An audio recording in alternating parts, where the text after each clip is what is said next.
How do, ladies, gentlemen, and others, it's me, Rustin Charmaine. How are you doing?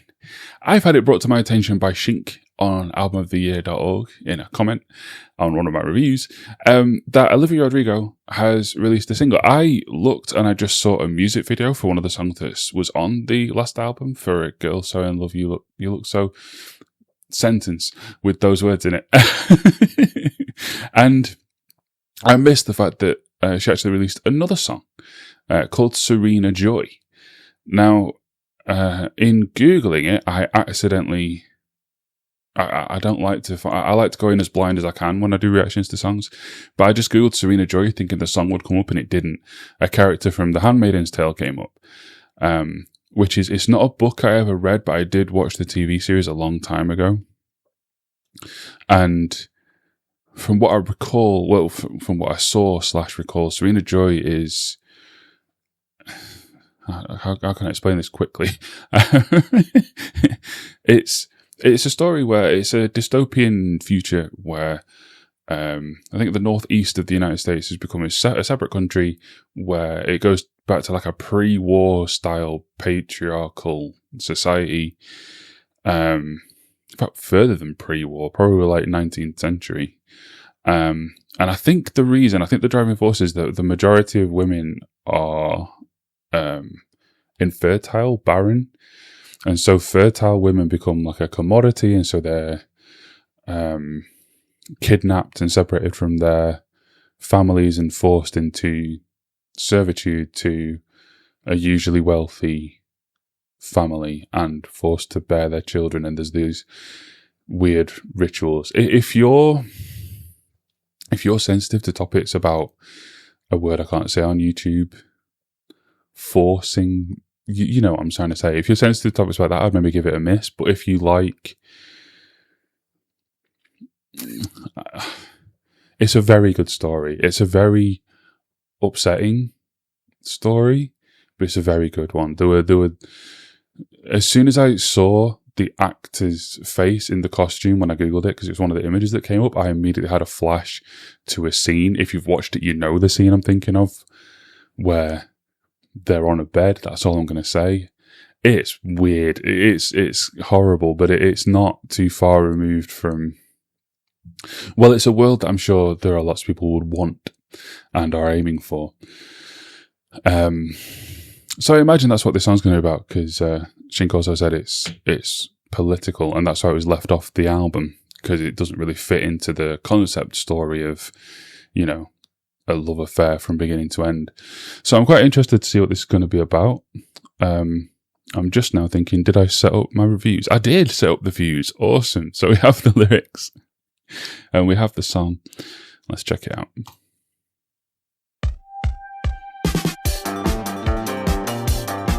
It's so The Cure, not her song, the band. It's just 80s emo pop, and I love that.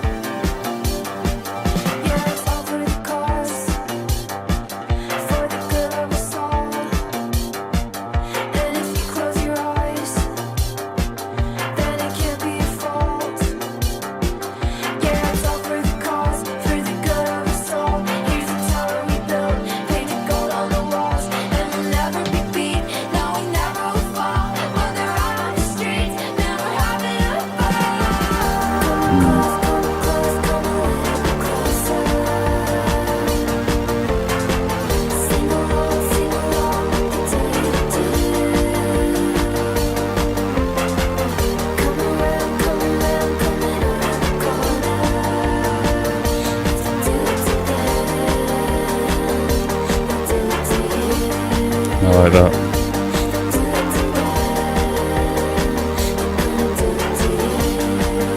Okay. I already have lots to say. So yeah, from what I never got to the end. I might revisit it actually. It's been about a decade probably since I watched it. But I don't think I ever got to the end.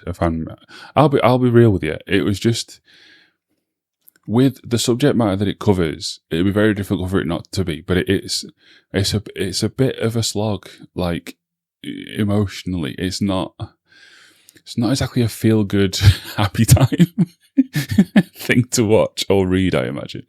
And yeah, I just kind of got a bit tired by it. Not in a way that it's in any way bad, just like I was like, fucking, I need a break from this, and I don't think I went back to it. But I might do. But yeah, from what I recall of Serena Joy, she's very much kind of complicit. And also from what I remember, like obviously she's not happy that her husband is impregnating this other woman, this relative stranger, while she is also part of this ritualistic way that they do it. But she, instead of reflecting that distaste onto the society or even to her husband directly, she reflects it all onto this woman who's there by force, who was kidnapped. And it's very much misdirecting that anger. And I did think, like, surely this character is going to turn and direct the anger in the right direction. I am, as someone who writes, that's how you'd write that character. But yeah, so this is all just talking about being complicit. If you close your eyes, then it can't be your fault. So, like, we're all complicit. You and I were complicit. You're watching this maybe on a smartphone or a laptop or whatever that was built in a sweatshop, and you know that. That isn't news to you, me telling you that. You knew that. But what option do you have? Like, you need it. You need it for work, for school. You have to have one, and the only way you can get one is to buy one, and the only ones you can buy were built by children being paid a nominal amount. Like, we're complicit in that. We know that, and we kind of have to do it. Like, there's no way around it. Go and watch The Good Place. And yeah, and the part I really like here, if they do it to them, they'll do it to you. They're gonna do it to you. Have you ever heard of a phrase? It's an intentionally silly phrase in order for it to be memorable, but it's very serious meaning of, I never thought the leopards would eat my face, said the woman who voted for the leopards eating people's faces party. There's also a subreddit, a really good subreddit, Leopards Ate My Face, which is people who voted for or campaigned for a thing, then getting bitten by that thing. And it happens constantly. And if you're one of them, it's going to happen to you. Like, obviously Olivia's American, as will probably a lot of you will be. And, you know, your country's being run by a murderous, rapist, paedophile. I meant to say racist then, but yeah, the other one too. Freudian slip, just talking about Handmaid's Tale. That word was in there. Please don't flag this, YouTube. But my country, until very recently, was run by a transphobe who was doing everything he could to limit and negate the rights of trans people, which is why on 2 separate occasions in the last year or so, I've run like a campaign for trans awareness donating to a charity called Transactual, which is UK based. Go and check them out. But you know, if you hate trans people and you're in the UK, you might have voted for them knowing that they do too, and that they'll go after trans people. But the thing is, the kinds of people that will go after a group of people like that, if they got their way and, you know, trans people in the UK stopped existing somehow, they wouldn't just leave it there. They would then go after the next group that they don't like. Maybe just queer people generally, maybe women, maybe non-white people. I don't know. Maybe educated people. That's happened before. Look at Pol Pot. And eventually they will get to a group that includes you. Unless you are everything that they are, which if you're watching my video, I guarantee you aren't. You might think you are. You might be straight, white and male like me, but we're not wealthy. We weren't born into wealth. We aren't connected to the friends that they have. We aren't narcissists. So they would eventually make it to us, to you. And I feel like in that overly verbose explanation, I've kind of just spoiled everything she's trying to say in the song. So shall we just go back to listening to it? Sorry, it's a topic I'm very passionate about.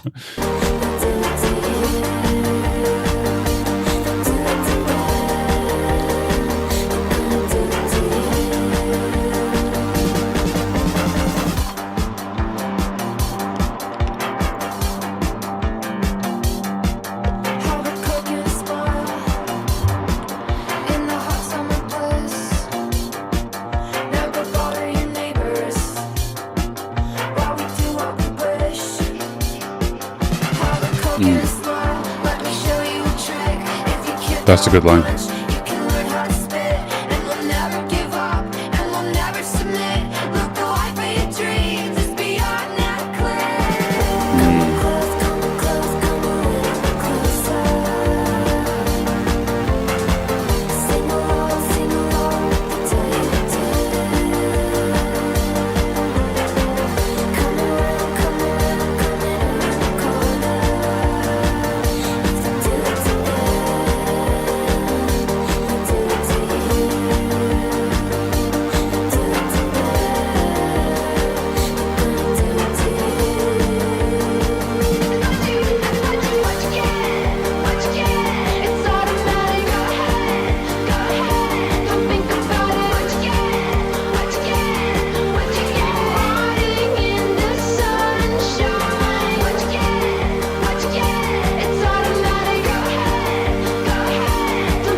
Bury your head in the sand.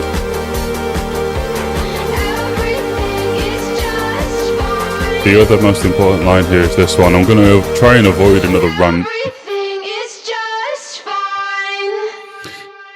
Shall I avoid another rant or have one? You can skip it if you don't want to hear it.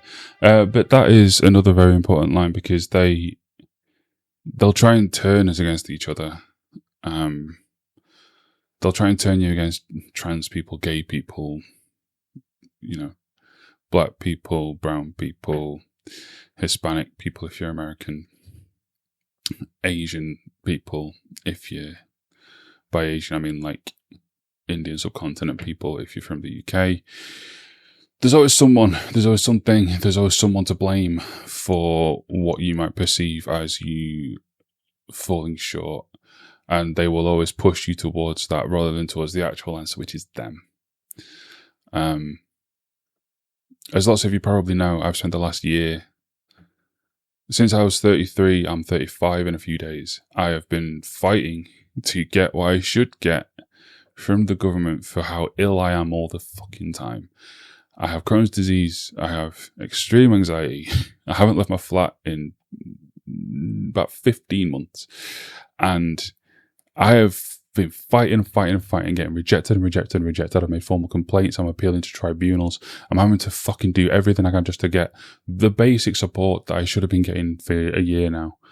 And I have to work so hard not to be angry at the people, like at the people that I'm speaking to, because it's not them. They just have a job. They're sitting in a probably shitty office, working shit hours for shit pay just to feed themselves and the families. They aren't looking at my condition and thinking, no, you shouldn't get anything. They're just hamstrung by the system that they have to work within. The problem is them.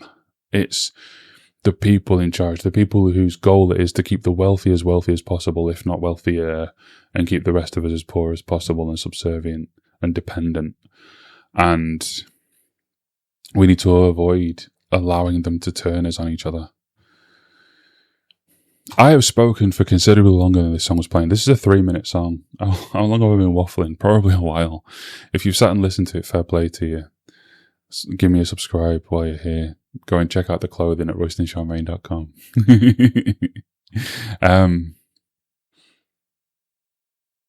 I don't really remember that. I know it sounded like The Cure, and I know it was intentionally kind of droney. It didn't soar much, but it wasn't meant to, because it's a song about having your head in the sand.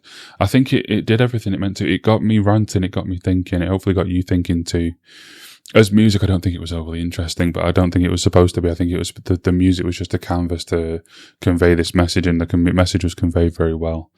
I'll write that in this box. The music was a canvas upon which to convey a message, and it's one that people need to hear. Bop, and I'm gonna whack on 90, because it's important. If that song were about something else, with that exact music and cadence and vocal, just different lyrics, it'll maybe only be like a 70 something, but it's an important message.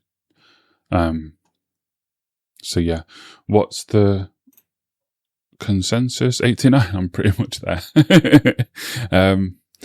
Yeah, other people saying, love it when artists use their music to speak up about problems going on in the world. Speaking the truth as always. It's impressive how Olivia craftily, is that a word? Conveys such a strong, high degree critique where powerful, authoritative figures manage to impose suppression. Yeah, okay. Yeah. I've ranted a lot there. I've ranted a lot. Hopefully you already knew everything and already agreed with everything I said. If not, maybe you'll learn a thing. Maybe rather than taking my word for it, look into things yourself. In fact, that's what I'm going to leave this on. It's something that I've thought for a long time, and that people tend to disagree with me when I say it, but I'm adamant that this is true. If you've never sat and put thought about anything that I've just said yourself, and you listen to me say it and you think, yeah, I agree, that isn't your opinion. It's mine. It only becomes your opinion if you sit and think about it, look at both sides of it, read multiple opinions about it, look into facts about it, and then decide yourself. If you just hear me say a thing and it sounds right, and so you go, yeah, that's what I think too, that's not your opinion, you're not entitled to it, it's mine. Do the work. Earn it. And it'll mean so much more. Alright. I need to get the list up because the list has changed. Yeah, it's an important message, and this has been a very waffly, preachy video. I'm sure a lot of people won't like that, and that's okay. I'm not going to hold that against you. But yeah, okay. Founder members, active. Yeah, I will learn the new list. But then the list of founder members on roastingcharmaine.com who get a shout out at the end of the video are Kate, Cabbage, Argo, Cayman, Matthew, Ross, and Auto Motors. So thank you to all of you. And from me, Roasting Charmaine, until the future, drive safe.